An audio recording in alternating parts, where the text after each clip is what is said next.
Hello brilliants. अभी हम कर रहे हैं 7th क्लास के लिए एक्सरसाइज 12.1। चैप्टर है अलजेब्रिक एक्सप्रेशंस और थर्ड क्वेश्चन कर रहे हैं। क्वेश्चन में क्या है देखिए, identify the numerical coefficients of terms other than constants in the following expressions. जो नीचे एक्सप्रेशन दे रखी है टोटल 9, इनके अंदर आपको क्या करना है, न्यूमेरिकल कोफिशिएंट्स गेट करनी है टर्मों के, लेकिन वो टर्में कौन सी हो, कांस्टेंट के अलावा हो। जैसे कि अब ये 5 माइनस 3t² है, तो इसके अंदर आपने 5 वाली टर्म नहीं लेनी क्योंकि ये कांस्टेंट टर्म है। ठीक है, तो ऐसी कांस्टेंट टर्म को छोड़ करके बाकी की जो टर्में हैं उनका न्यूमेरिकल कोफिशिएंट्स गेट करना। जैसे इसमें ये है 5 के अलावा, कांस्टेंट टर्म के अलावा ये एक टर्म है जिसमें एक न्यूमेरिकल कोफिशिएंट्स यानी जिसमें नंबर आता है वो यहाँ पर -3 है। ठीक है, तो ये -3 का आपको कोफिशिएंट लिखना है टर्म का। ठीक है, तो चलिए करते हैं। तो ये टेबल मैंने बना ली। अब हमें क्या करना है, पहले सीरियल नंबर, फिर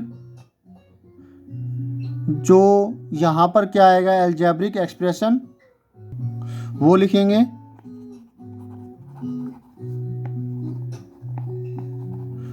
यहाँ टर्म्स और यहाँ पर कोफिशिएंट्स जो पूछ रखी है। ठीक है, पहले का मतलब क्वेश्चन नंबर 3 का पार्ट 1, 5 माइनस 3t², क्योंकि टर्म्स हमें वो लेनी है जिसके अंदर कोई कांस्टेंट जो टर्म है वो ना हो। तो 5 कांस्टेंट टर्म है तो ये नहीं लेंगे, सिर्फ हम ये लेंगे। पहले वाले केस में हमने सारी ली थी, 2 का जो हमने सेकंड पार्ट किया था। 3 माइनस 3t², अब इसे कोफिशिएंट्स, लेकिन कोफिशिएंट्स कौन से, इससे पहले वाले क्वेश्चन में जो ये वाले किए थे हमने, इसके अंदर हमने फैक्टर्स लिए थे। टर्म्स हमने कांस्टेंट भी ली थी और फैक्टर्स लिए थे, लेकिन यहाँ पर हमें क्या करना है, टर्म्स लेनी है लेकिन कांस्टेंट टर्म नहीं लेनी और फैक्टर सारे नहीं लेने, सिर्फ कोफिशिएंट लिखना है, न्यूमेरिकल कोफिशिएंट। चाहे तो ये लिख लीजिए न्यूमेरिकल कोफिशिएंट्स। ठीक है, तो इसके केस में न्यूमेरिकल कोफिशिएंट सिर्फ -3 है। तो ये इसको सेपरेट कर देते हैं।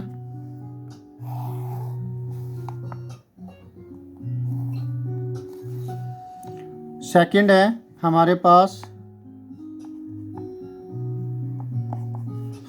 1 + t + t² + t³। तो फिर यहाँ पर 1 हम नहीं लेंगे क्योंकि ये टर्म्स कौन सी लेनी है, अदर देन कांस्टेंट।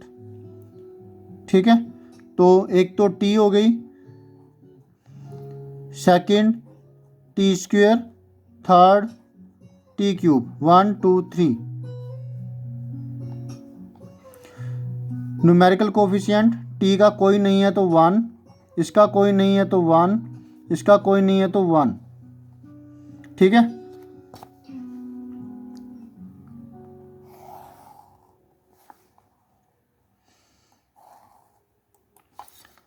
नेक्स्ट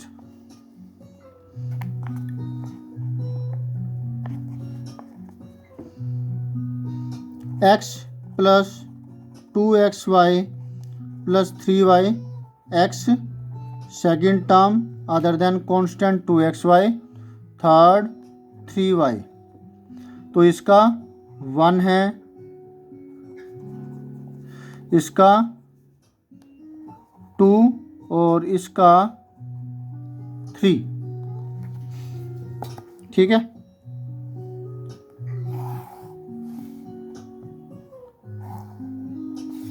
अब थर्ड के बाद फोर्थ में हमारे पास है 100 m प्लस में 1000 m।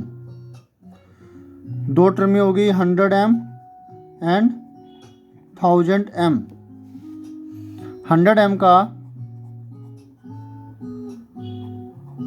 कोफिशिएंट न्यूमेरिकल 100 है और इसमें 1000 है।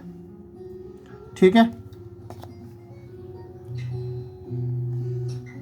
मैं सोचता हूँ कि इसी में सारे आ जाए तो दोबारा नहीं तो ड्रॉ करनी पड़ेगी table. Fifth minus P square Q square plus 7p cube. बताइए इसमें कितनी टर्में हैं जो हम लेंगे। एक ये है, हाँ, और एक ये है minus P square Q square और एक है 7p क्यूब। इसका कोफिशिएंट न्यूमेरिकल कोई नहीं है तो 1 और माइनस है तो -1, माइनस और कोई नहीं है तो 1 लगाएंगे, ये नहीं कि 0 लगा देंगे। ठीक है, ध्यान रखिएगा। Next sixth part. सिक्स्थ में हमारे पास है 1.2a प्लस 0.8b। दो टर्में आ गई, एक 1.2a और एक 0.8b decimal value 1.2 and 0.8।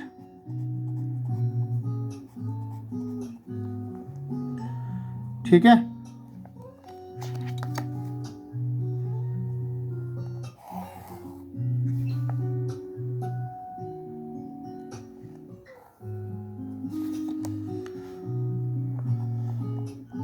Sixth के बाद सेवंथ में है 3.14 are square.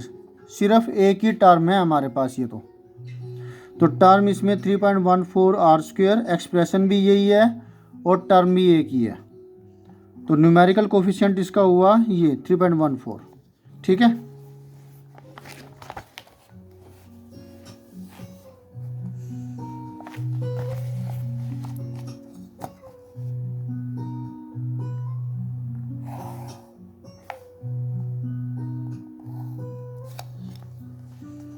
Next eighth 2 bracket में l प्लस b। अब ये थोड़ा अलग आ गया, तो जो 2 है वो इसके साथ भी मल्टीप्लाई होगा, 2 इसके साथ भी मल्टीप्लाई होगा, तो दो टर्में आई हमारी 2l एंड 2b। ठीक है, तो इसका कोफिशिएंट कितना हुआ 2 और इसका भी 2 है। Okay,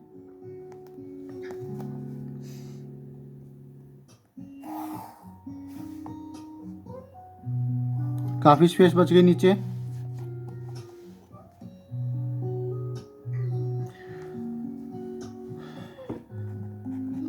eighth part,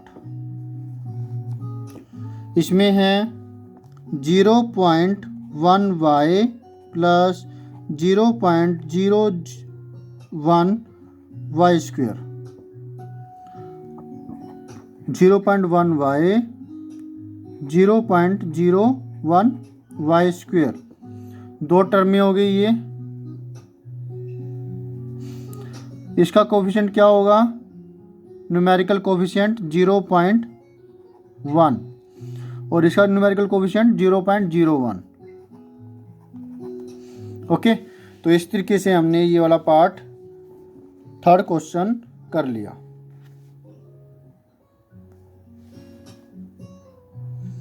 bye.